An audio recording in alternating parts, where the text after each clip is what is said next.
Hello there. For the people that follow me, I want to say that I'm sorry to announce this because I've been thinking about it for quite a lot. I've been pondering in my own time and contemplating my existence as, I always tend to do. And I recently came to the conclusion that I can no longer support the left as a movement due to the sheer amount of infighting and disagreements amongst this very broad, very large group. I've recently considered that in order to achieve what I want, what the people truly want, whether they admit it or not, there's going to have to be a bit of a different approach to how we do things, at least historically. Now, I've criticized Marxist-Leninism in the past for being explicitly authoritarian, but my views on that have also changed.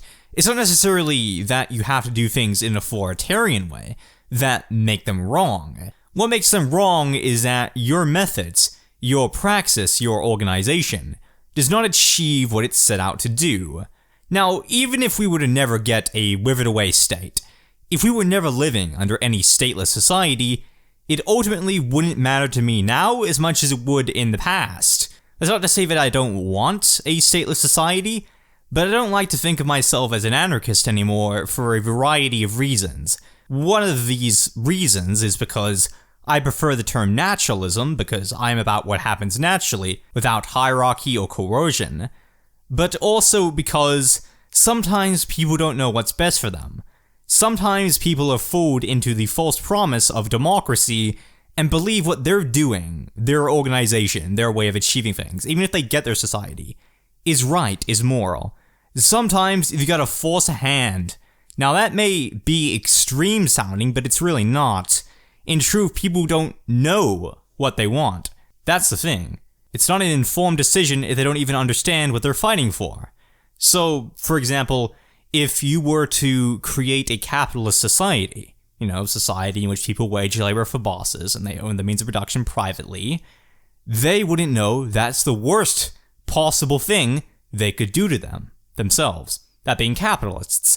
Because the whole political debate is centered around propaganda, somebody is pushing propaganda. All you can really say is that you should allow societies to exist that are based upon the true will of the people, that suit them individually. So different voluntary societies that do not imperialize one another. In truth, authority isn't necessarily bad because authority can be used in good circumstances. For example, somebody might be in the process of committing suicide, and you've got to save them. You've got to use authority to rescue them in the moment. Now, it doesn't mean that you can deny them, or you should deny them, euthanasia. I believe that should be legal. It doesn't mean that they can't commit suicide when they figure things out, but a lot of the time, those who do commit suicide do it rashly. They do it rushed, in a sense. Now, that's just talking about if we're coming from the assumption that suicide is wrong to begin with. Now, is it wrong? I don't know. Maybe the afterlife is better. It's complicated, and I've thought about it a lot as well. But that's off topic. Really, it's only when authority meets violence is authority bad, and violence also bad, because violence in itself isn't inherently bad, because it depends on the context in which violence is utilized. Even the person utilizing violence first isn't always in the wrong, and that's actually an interesting thing to discuss. But yes, I would like to just say that I've pretty much abandoned this movement, and I don't really feel like associating myself with it anymore, and definitely not on the internet. You see, the internet, like humanity at large, was a mistake. I think a lot of people would agree with me, actually. It has led to a lack of bonding, a lack of proper communication. It has led to dipshits. It has led to dicks. It has led to human beings escaping real academia and research, and instead just being fucking clowns. That's what it's really boiled down to, the internet and political debate on the internet.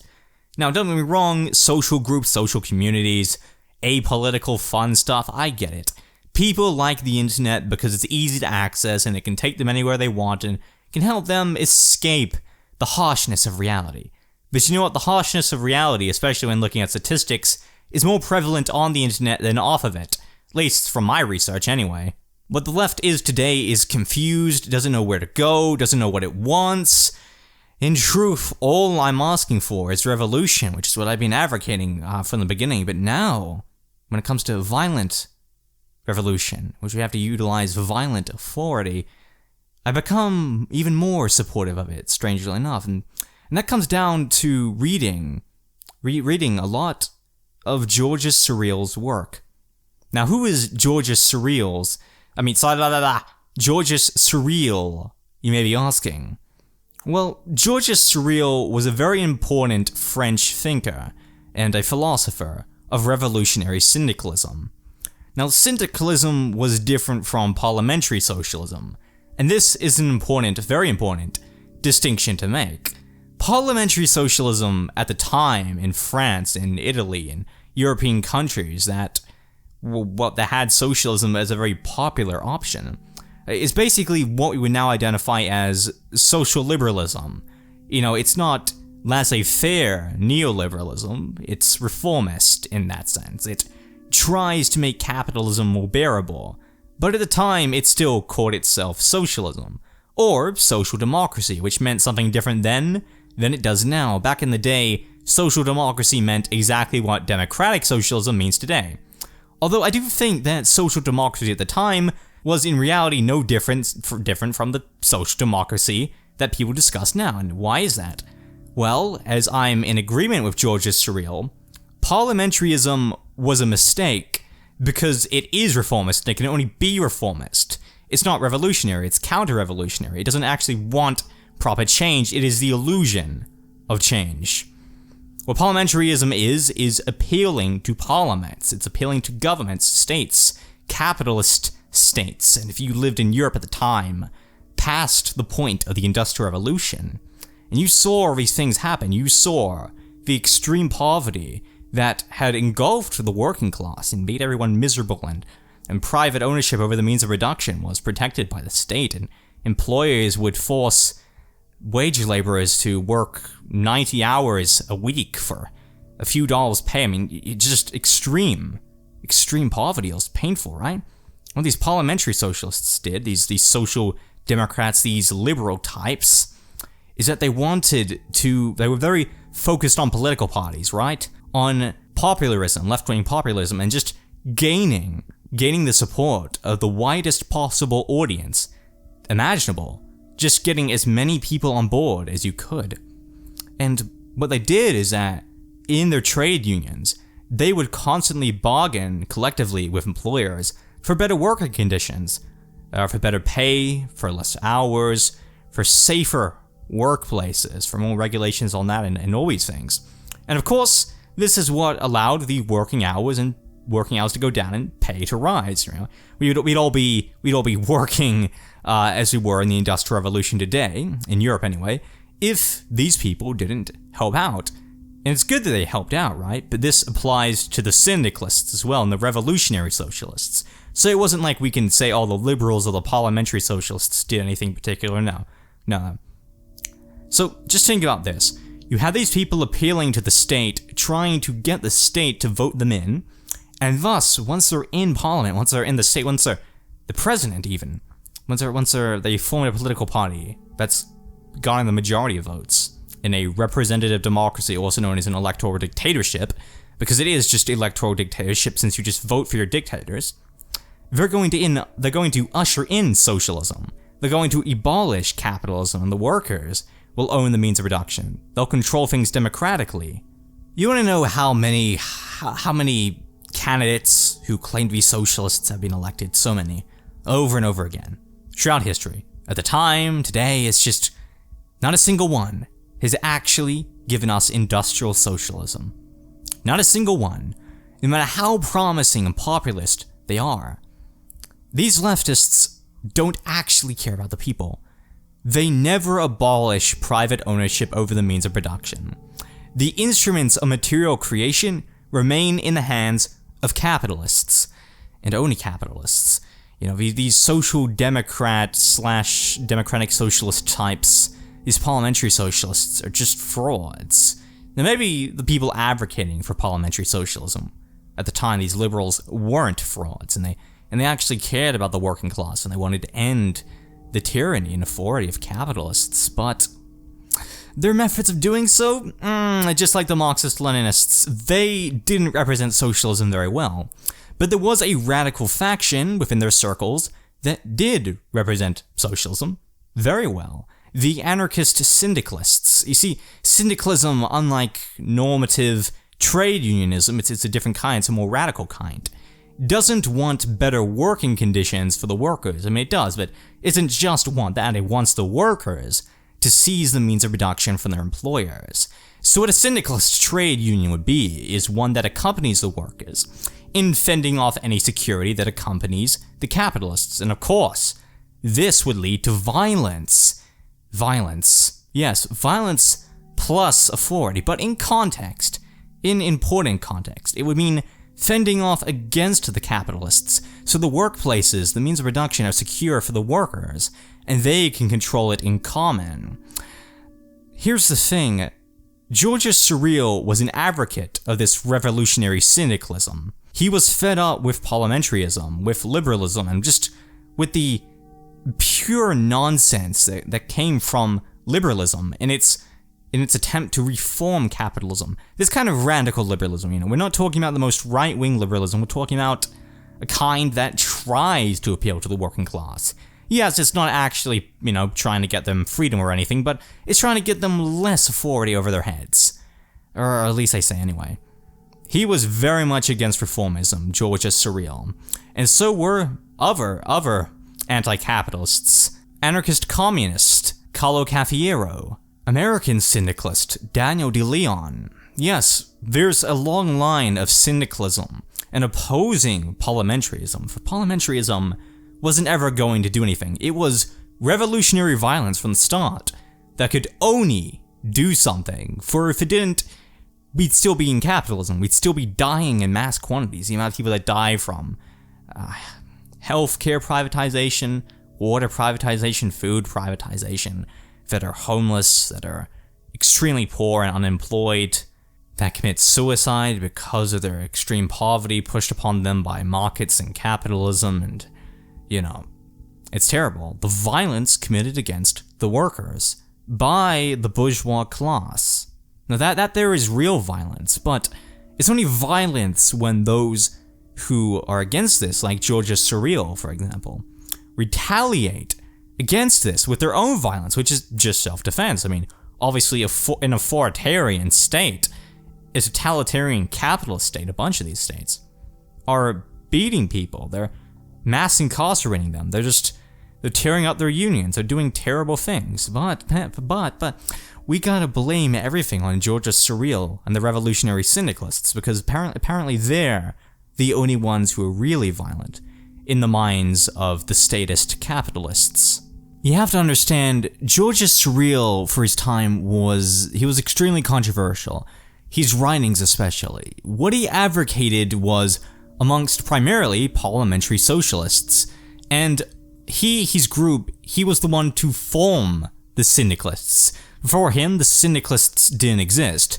That's not to say that syndicalism, didn't exist before him, because it clearly did. It's just that his revolutionary group was one to break the normality of just sitting by and watching the world fucking burn. Like a liberal would. What Georges Sorel was about was direct action and confronting oppressors head on. Confronting the oppression and authority imposed by the state. Syndicalism, looking back at it, it didn't really take off, did it? Obviously, there are no syndicalist societies today, but it has been implemented on a wide-scale basis. For example, when the Spanish Civil War was going on, anarchist syndicalism took place. In the libertarian socialist society, when anarchism was present and the anarchists had seized the means of production and created a stateless worker-owned society, with a high degree of mutual aid, by the way, the anarchist syndicalist unions were there.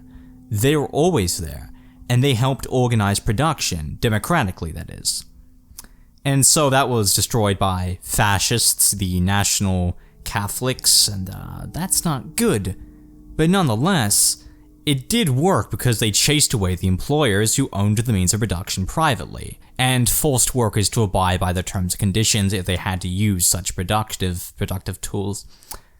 Now, looking at it, there are other examples, like the Seattle strike in America, when the workers had completely overturned the authority of the capitalists, and every industrial piece of equipment came under their management.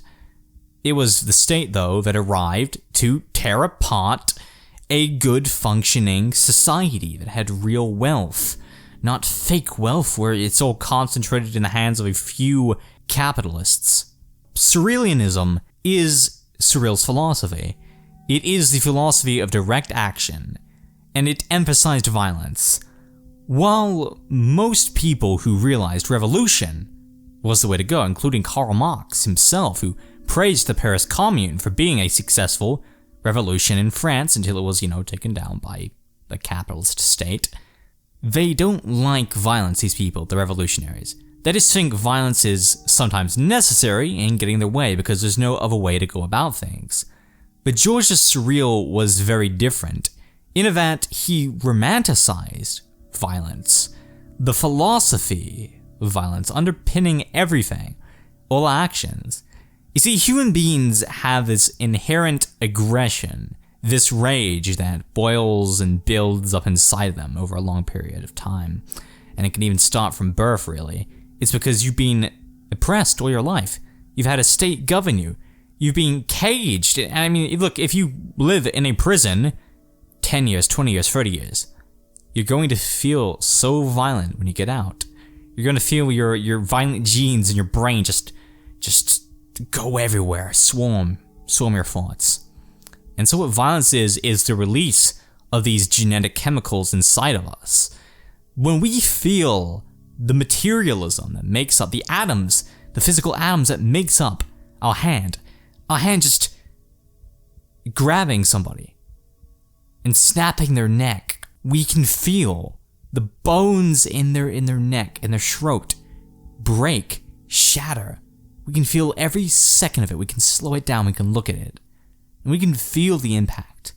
But we didn't shatter the neck of some child. No. We did it to those who had tortured us all our lives from our waking moments of birth. And Georges Sorel knew that the proletariat had been tortured by the bourgeoisie.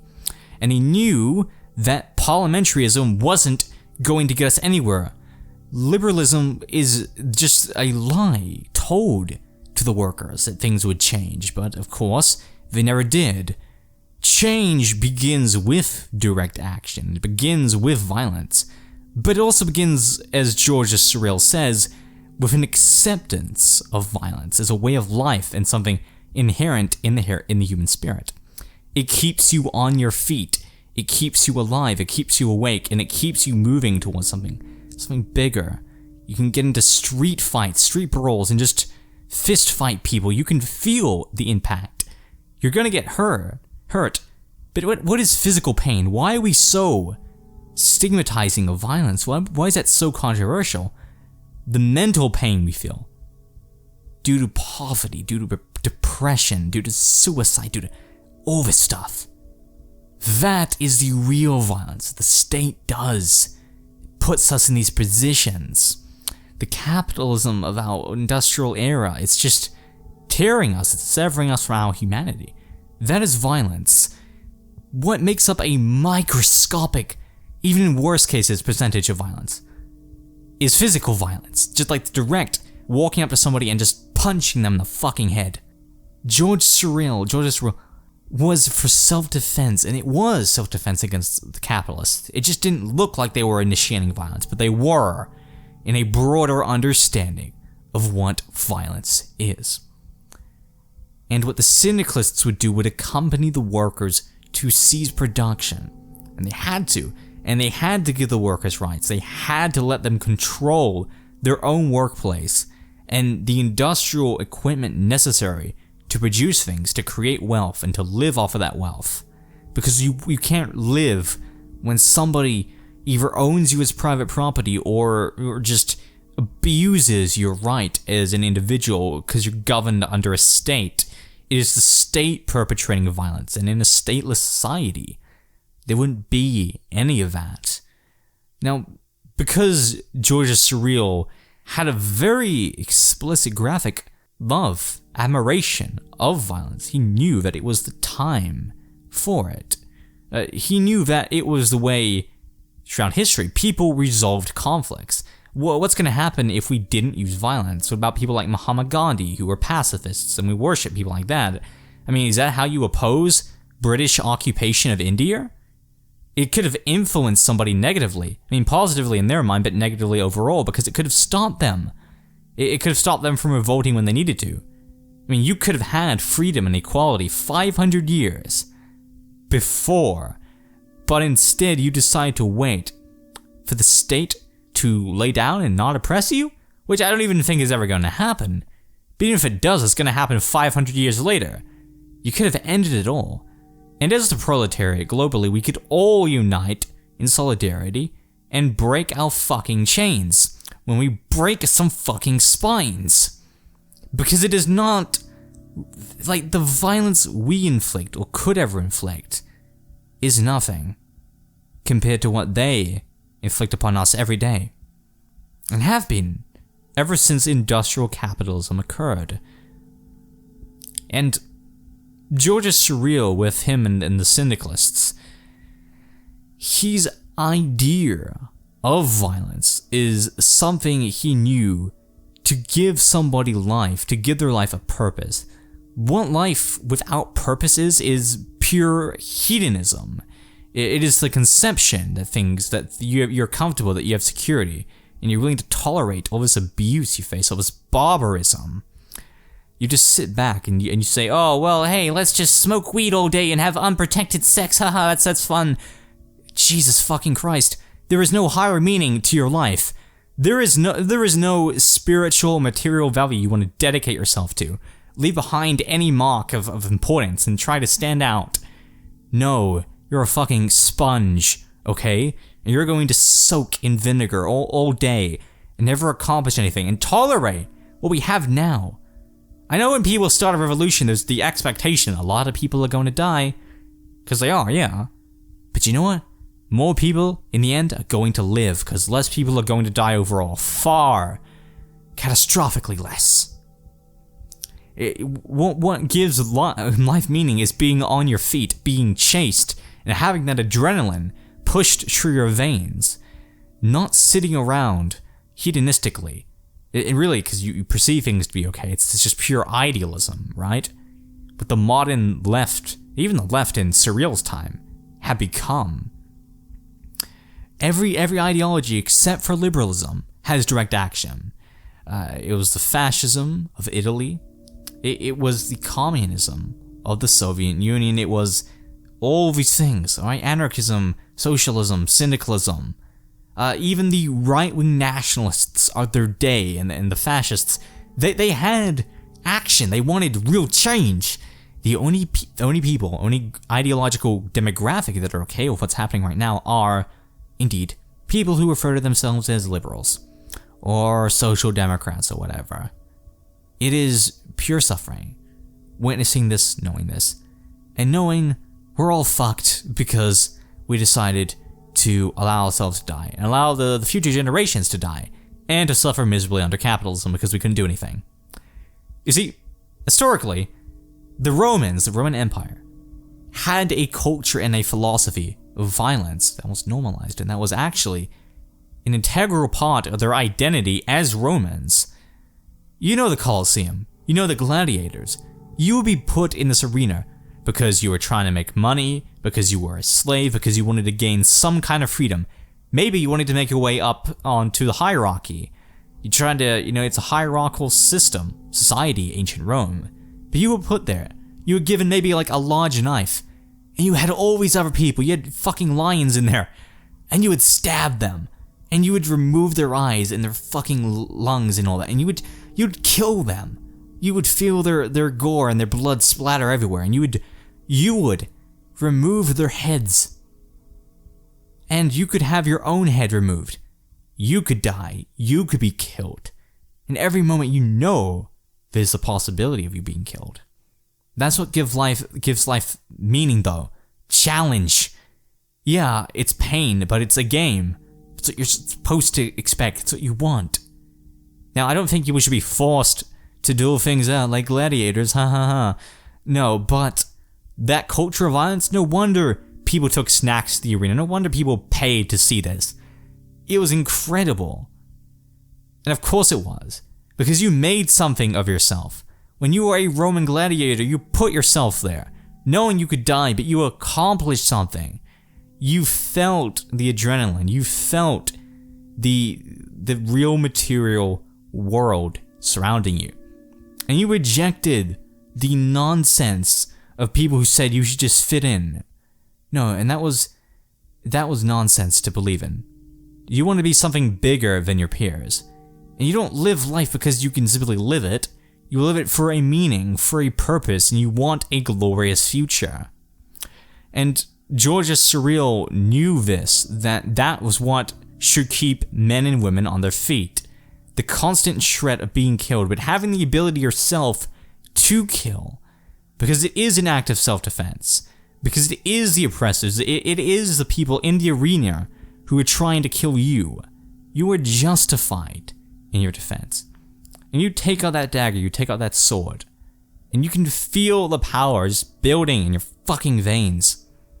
And you can feel the impact of killing another person. You can feel all of it. And you know what? They don't blame you when you come out covered in blood, having succeeded, having murdered like 40 people. Well, not murdered, but you know what I mean, slayed. You walk out of there, and you feel as though I finally did something. It was violent, it was terrible, but compared to sitting in a dark room, miserable with depression, wanting to kill yourself, that keeps life on its feet. If you die, you only have the afterlife to look forward to.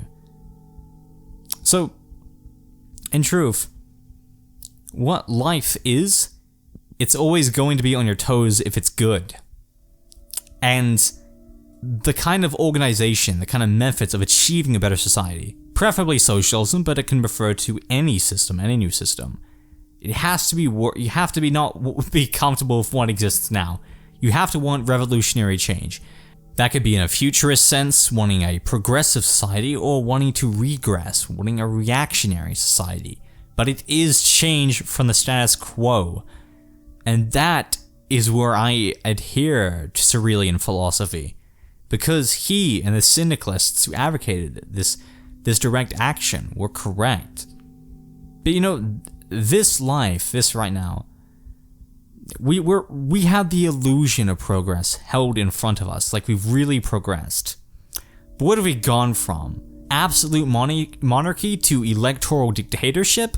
When I say a revolution, I don't mean a reform in the form of a revolution. I mean a real revolution. And this can be done by distributing pamphlets, like it could be on anarchist communism or whatever. It could get people really engaged in the idea of something bigger than themselves, dying in some proletarian revolution, right? The syndicalist organizations hand these pamphlets out, and they develop a class consciousness in all workers, part of these unions, these trade unions. Then, when the time comes, they all organize together, form one big union, and are able to seize the means of production, to destroy the state, and defend against police officers.